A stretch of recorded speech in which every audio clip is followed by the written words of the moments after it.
नमस्कार दोस्तों, आपका एक बार फिर स्वागत है मेरे YouTube चैनल फसाने अजायब में। आइए सुनते हैं चित्रा बनर्जी दिवाकोरनी द्वारा रचित उपन्यास द्रौपदी की महाभारत का अगला भाग, मेरी यानी डॉक्टर वंदना की आवाज़ में। मैं मुख्य द्वार के मेहराबदार रथ पर खड़ी हस्तिनापुर को विदा करते हुए उसे अंतिम बार देख रही थी। उसके पंक्तिबद्ध वृक्षों के कुंज गर्मी में किसी स्वप्निल दृश्य की भांति जगमगा रहे थे। मैंने इससे पहले भी 2 बार इस नगर को छोड़ा था। प्रत्येक बार यह कितना भिन्न लगता था।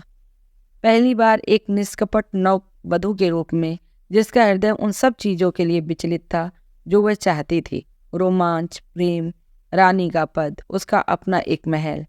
मैंने अपने सबसे अच्छे वस्त्र और अपना समस्त सोना धारण कर लिया था ताकि देखने वालों की आंखें चौंधिया जाएं।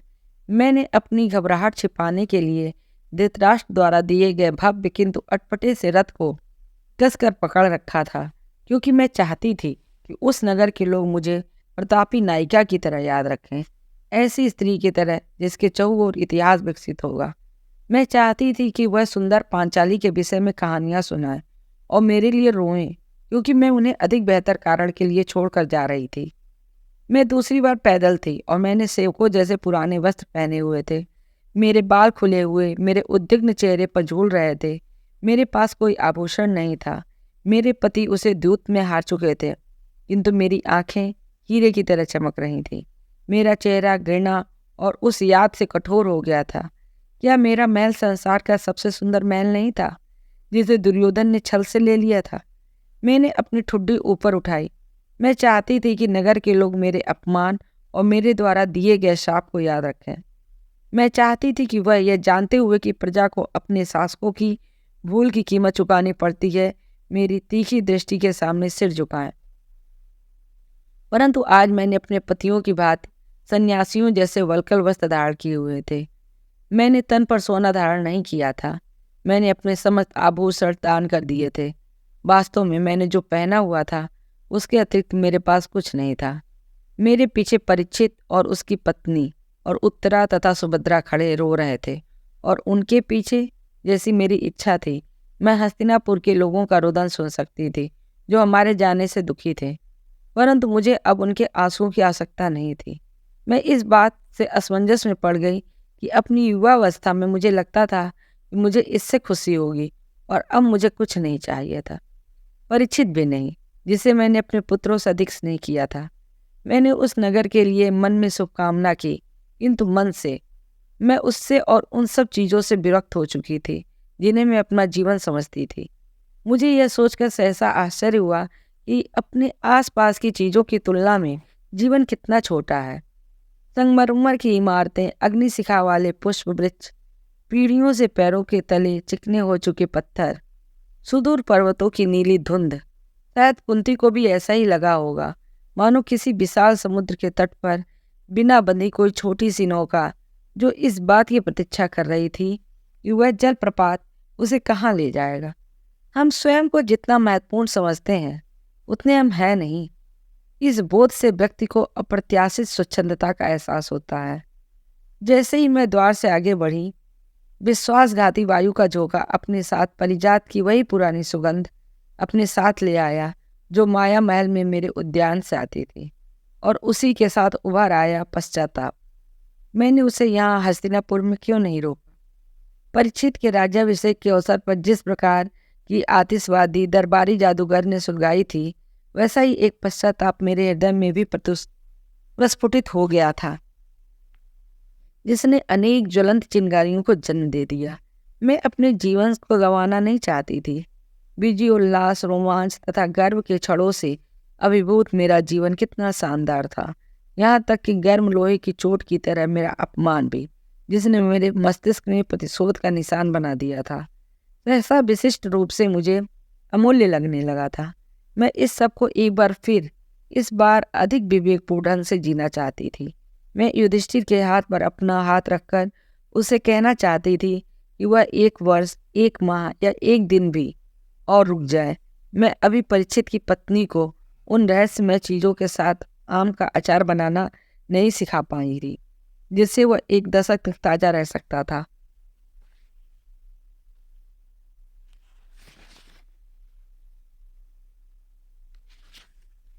मैंने अभी उत्तरा को उसके साहस के लिए बधाई नहीं दी थी। मैंने अपने अत्याचारों के लिए सुभद्रा से अभी क्षमा नहीं मांगी थी, और परीक्षित, अभी उसे बताने को कितना कुछ बाकी था। मैं उसके समक्ष अपनी समस्त भूलें स्वीकार करना चाहती थी, ताकि वह अपने जीवन में कभी ना दोहराए। मुझे व्यास की अवज्ञा करके परीक्षित को उसके जीवन पर आने वाले संकटों के विषय में बता देना चाहिए था, परंतु अब बहुत देर हो गई थी। युधिष्ठिर आगे निकल चुका था। उसका चेहरा शीशे की भांति स्थिर था। उसके भाई हमेशा की भांति दृढ़ता के साथ उसके पीछे चल रहे थे। उस समय भी मैं अपना विचार बदल सकती थी। सभी ने मुझे जाने से रोका था। परीक्षित ने कहा था कि मेरे पतियों के चले जाने के बाद उसे मेरे मार्गदर्शन की आवश्यकता थी। स्त्रियां विलाप कर रही थीं और कह रही थीं कि उन्हें मेरी याद आएगी। उन्होंने पूछा कि मेरा जाना क्यों जारी था। यदि मैं सात्विक जीवन जीने की इच्छुक थी तो वह हसीनापुर में भी संभव था। क्या वहाँ मंदिर या पुजारी नहीं थे?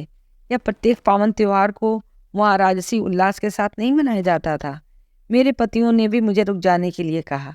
उन्हें मेरी सुरक्षा की चिंता थी। हिमवान की जिन रहस्यमय गुफाओं में वह जा रहे थे, वहाँ बहुत खतरा था। कभी किसी स्त्री ने वहाँ जाने की चेष्टा नहीं की थी। युधिष्ठिर ने मुझे सावधान किया, यदि मैं मार्ग में गिर पड़ी तो मेरे पति मेरी सहायता के लिए वहाँ रुक नहीं सकेंगे। इस अंतिम प्रयाण का यही कठोर नियम है। लोगों ने मुझे जितना अधिक रोकना चाहा, मेरा निश्चय उतना ही दृढ़ होता गया। शायद हमेशा से यह मेरी समस्या थी कि मैं स्त्रियों के लिए समाज से तय सीमाओं के अतिक्रमण के लिए विद्रोह करना चाहती थी, परंतु इसका विकल्प क्या था? वृद्ध दादी माओं के बीच बैठकर गप्पे मारना, शिकायतें करना, दंतहीन मसूड़ों से पान चबाना और अपनी मृत्यु की प्रतीक्षा करना? असहनीय। इससे तो बेहतर होगा कि मैं पर्वत पर अपने प्राण त्याग दूं। वह अंत अचानक और साफ सुथरा और भाट चारों द्वारा गीत गाने जाने योग्य होगा। पांडवों की अन्य पत्नियों पर मेरी अंतिम विजय। वह अकेली एक ऐसी पत्नी थी जिसने पांडवों के साथ उनकी अंतिम भयंकर यात्रा पर साथ जाने का साहस किया। मृत्यु के समय उसने विलाप नहीं किया, अपितु सिर्फ हाथ उठाकर साहसिक विदाई दी। मैं इसका विरोध कैसे कर सकती थी? साधुओं ने हमें हिमालय के तल तक पहुंचा दिया। उन्होंने हमें वहां छोड़ दिया, क्योंकि आगे के मार्ग पर केवल वही लोग जा सकते थे जिन्होंने सांसारिक जीवन का पूरी तरह से त्याग कर दिया था। हमें उसके नाम के विषय बहुत कम पता था, जो वैसे सुनने में सर्वव्यापी लगता था। हालांकि युधिष्ठिर ने उसे बार बार चाव से दोहराया था, महाप्रस्थान अर्थात महागमन का मार्ग। हमें उसके विषय में कुछ भी पता नहीं था। यहाँ तक कि अर्जुन भी, जिसने सबसे अधिक यात्राएं की थी, इस मार्ग पर पहले कभी नहीं आया था। साधुओं ने हमें बताया कि वह मार्ग एक पवित्र शिखर तक जाता था, जहाँ पृथ्वी का स्वर्ग से मिलन होता है। केवल पूरी तरह शुद्ध आचरण वाला व्यक्ति ही यह लोक को परलोक से अलग करने वाले इस आवरण को पार कर सकता था। शास्त्रों में इस अनुभव को सबसे गौरवशाली बताया गया। साधुओं ने सावधान किया था कि जो लोग पूरी तरह शुद्ध नहीं है, वह एक निश्चित स्थान से आगे नहीं जा सकेंगे। पर्वत इस बात का स्वयं ध्यान रखता है। उदासी भरी रुचि के साथ उन्होंने पर्वत के उतार चढ़ाव तथा छिपे हुए गड्ढों का वर्णन किया। उनमें आदमखोरहीन दैत्य भी शामिल थे। जब युधिष्ठिर ने उस पर किए जा सकने वाले आवरण के विषय में सुना, तो उसकी आंखें रुचि से ऐसे चमक उठी कि मैंने उन्हें वैसा बहुत समय से नहीं देखा था। मुझे पता था कि उसे क्या चाहिए। सशरीर स्वर्ग में प्रवेश, वह उसके जीवन के अन्य अव्यवहारिक लक्ष्यों में नवीनतम लक्ष्य था, जिसमें हम भी उसके पीछे थे। मैंने कहा कि हम लोगों के तन पर सिर्फ वल्कल वस्त्र थे और हम नंगे पैर चल रहे थे। परंपरा के अनुसार महाप्रस्थान पर निकलते समय हमने अपने साथ भोजन भी नहीं लिया था। यदि सचमुच हिमदैत्य प्रकट हो गए तो हमारे पास स्वयं को बचाने का कोई तरीका नहीं था। युधिष्ठिर ने यह घोषित करने कि अस्त्र शस्त्र अहम के सूचक होते हैं, मेरे सभी पतियों ने उन्हें नीचे रखवा दिया। यह स्पष्ट था कि हम पवित्र या कैसे भी पर्वत शिखर तक नहीं पहुंच सकते थे। मुझे इसकी अधिक चिंता नहीं थी। मैंने स्वीकार कर लिया था कि हम लोग शायद पर्वत पर ही मर जाएंगे। मैंने सुना था कि ठंड होने वाली मृत्यु अन्य प्रकार से होने वाली मृत्यु से कम पीड़ादायक होती है, और उसमें ऐसा ही लगता है जैसा निद्रा में तैरते हुए जा रहे हों। परंतु मुझे इस बात का अधिक बुरा लग रहा था कि जब भी मार्ग में गिर कर हमारी मृत्यु होगी, तो उसका कारण शारीरिक कमजोरी न होकर आचरण की दुर्बलता माना जाएगा। वह मार्ग सकरा और अपरिचित था, जो तीखे पत्थर और बर्फ और कीचड़ से भरा हुआ था। ऐसा लगता था कि बहुत कम लोग संसार को पीछे छोड़कर जाने के इच्छुक थे। कुछ ही घंटों में मेरे पैर फटने लगे, परंतु ठंड के कारण उनमें से खून नहीं बह रहा था। उनमें अधिक दर्द भी नहीं था। मेरे पैर सुन्न होते जा रहे थे, किंतु मेरी अन्य इंद्रियां तेज हो गई थीं। मैंने कभी वन्य सौंदर्य को नहीं सराहा और सदैव अपने उद्यान की अलंकृत व सुसंगठित सुंदरता को ही पसंद किया। प्रकृति, जिसका मैंने अपनी अनेक वन्य यात्राओं पर निकट से सामना किया था, मुझे सदैव अपनी शत्रु लगती थी, जो मेरी परेशानी बढ़ाती रहती थी। परंतु आज मैं अपनी दृष्टि पर्वत शिखरों तथा उसके ऊपर से फिसलते चमकते प्रकाश पर से हटा ही नहीं पा रही थी, जो उन पर अलग अलग रंग की स्वर्णिम छटाएं बिखेर रहा था। हवा में एक तीखी मिठास थी। मैं बड़े बड़े घूंट भरकर उसे ग्रहण कर रही थी, किंतु मेरा मन नहीं भर रहा था। क्या उसकी सुगंध उस धूप बत्ती की तरह थी, जिसे हर एक बार व्यास ने अग्नि में छिड़ककर उससे बुलवाया था? मैंने सिर हिलाकर उसको दूर किया। मुझे पता था कि पर्वतों का आकाश तत्व व्यक्ति को भ्रमित कर सकता है।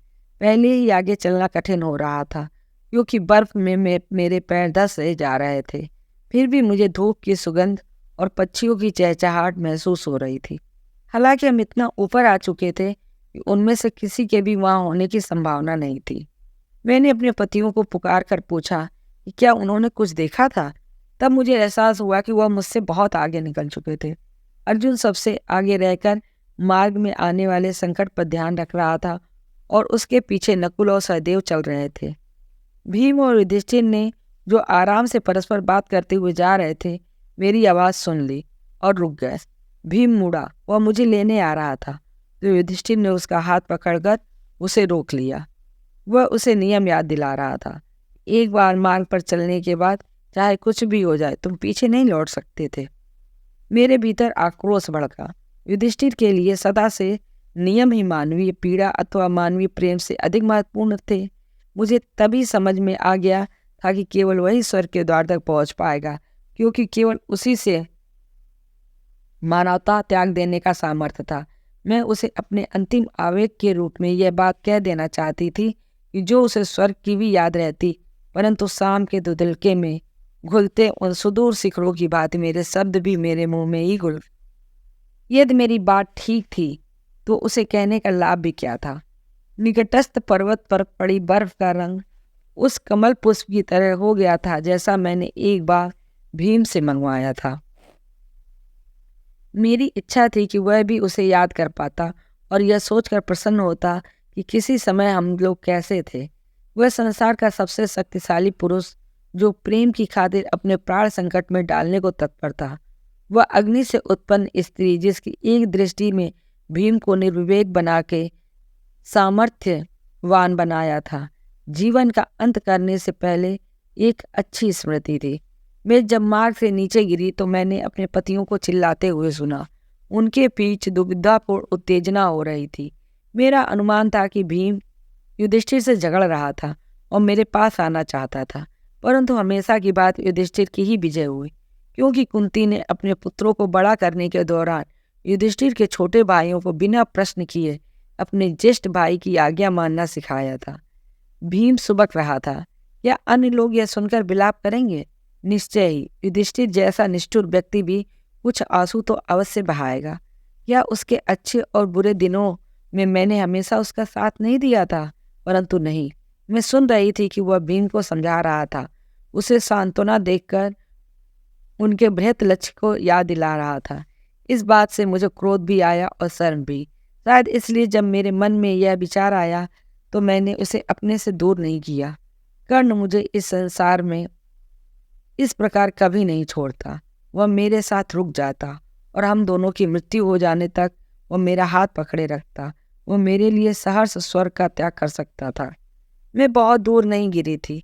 मार्ग से एक हाथ की दूरी पर नीचे बर्फ से ढकी चट्टानें थी। मैं वहीं गिरी थी।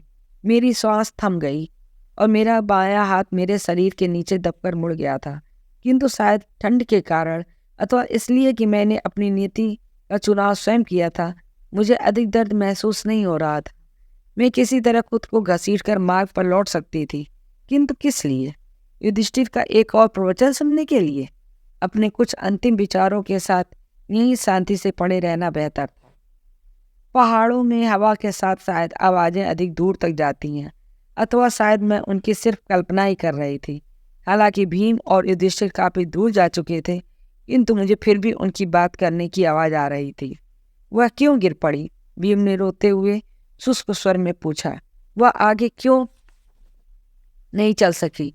क्या उसकी स्त्री शक्ति ने जवाब दे दिया?